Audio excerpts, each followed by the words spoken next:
Hi, ಎಲ್ರಿಗೂ ನಮಸ್ಕಾರ. ಇವತ್ತು ನಾನು ಬೀನ್ಸ್ ಹುಳಿ ಮಾಡ್ತಾಯಿದ್ದೀನಿ. ಹೇಗೆ ಮಾಡಿದೆ ನೋಡೋಣ ಬನ್ನಿ. ಮೊದಲಿಗೆ ಕುಕ್ಕರಿಗೆ ನಾನು ನೆನೆಸಿಟ್ಕೊಂಡಿರೋ ತೊಗರಿಬೇಳೆನ ಹಾಕ್ಕೊತಾ ಇದ್ದೀನಿ.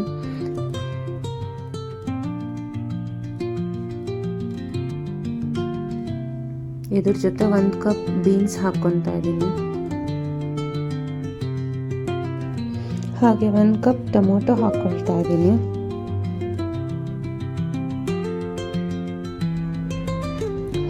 ಹಾಗೆ ಸ್ವಲ್ಪ ಅರಿಶಿನ ಪುಡಿ,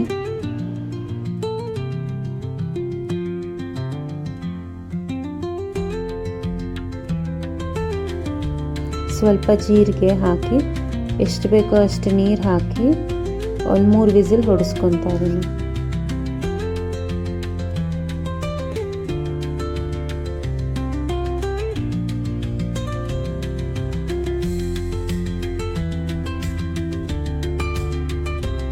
ರುಬ್ಬಕ್ಕೆ ಏನೇನು ಬೇಕು ನೋಡೋಣ ಬನ್ನಿ. ಇಲ್ಲಿ ನಾನು ಕಾಯಿ ತುರಿ ಸ್ವಲ್ಪ, ಹಾಗೆ ಸಾಂಬಾರ್ ಪೌಡರ್ 1 ಸ್ಪೂನ್ ಹಾಕ್ಕೊತಾ ಇದ್ದೀನಿ.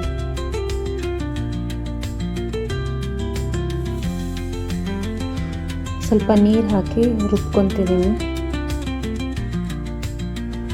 ಸಾಂಬಾರಿಗೆ ಒಗ್ಗರಣೆ ಹಾಕೊಳ್ಳೋಣ ಬನ್ನಿ. ಕಾದ ಬಾಣಲಿಗೆ ಸ್ವಲ್ಪ ಎಣ್ಣೆ, ಸಾಸಿವೆ, ಸ್ವಲ್ಪ ಇಂಗು ಹಾಕಿ ಸಾಸಿವೆ ಚಿಟ್ಕುಡ್ಲಿ.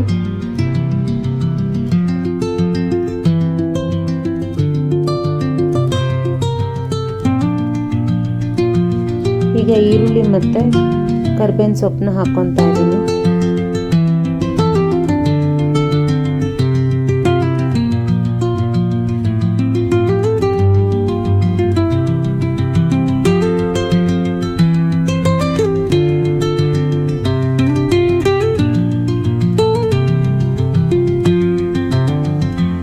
ಈರುಳ್ಳಿ ಸ್ವಲ್ಪ ಫ್ರೈ ಆದ ನಂತರ ಬೇಯಿಸಿಟ್ಕೊಂಡಿರೋ ತರಕಾರಿ ಮತ್ತು ಟೊಮೊಟೊ ಹಾಕ್ತಾ ಇದ್ದೀನಿ.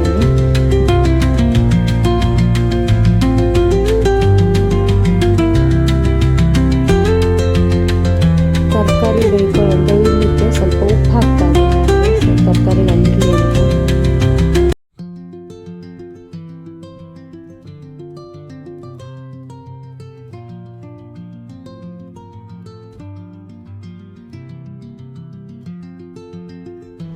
ಬೇಳೆನ ಮಿಕ್ಸಿಗೆ ಹಾಕಿ ಒಂದ್ಸಲ ಪೇಸ್ಟ್ ಮಾಡ್ಕೊತಾ ಇದ್ದೀನಿ.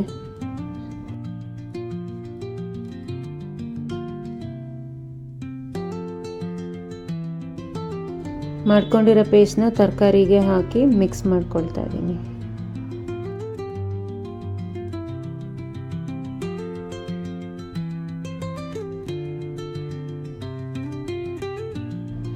ಇಲ್ಲಿ ನಾನು ಸ್ವಲ್ಪ ಖಾರ ಪುಡಿ ಹಾಕ್ತಿದ್ದೀನಿ.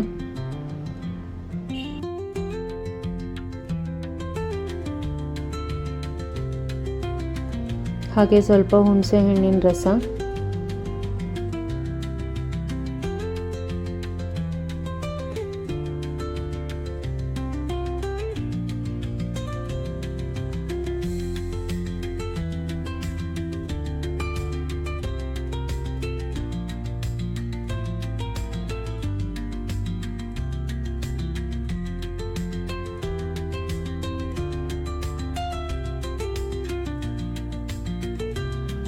ಬೆಲ್ಲ ಹಾಕಿ ಚೆನ್ನಾಗಿ ಕುದಿಸ್ಕೊತಿದ್ದೀನಿ. ಸಾಂಬಾರು ಹೀಗೆ ಒಂದು ಸಲ ಕುದಿ ಬಂದಮೇಲೆ ರೆಡಿಯಾಗಿದೆ ಅಂತ ಅರ್ಥ.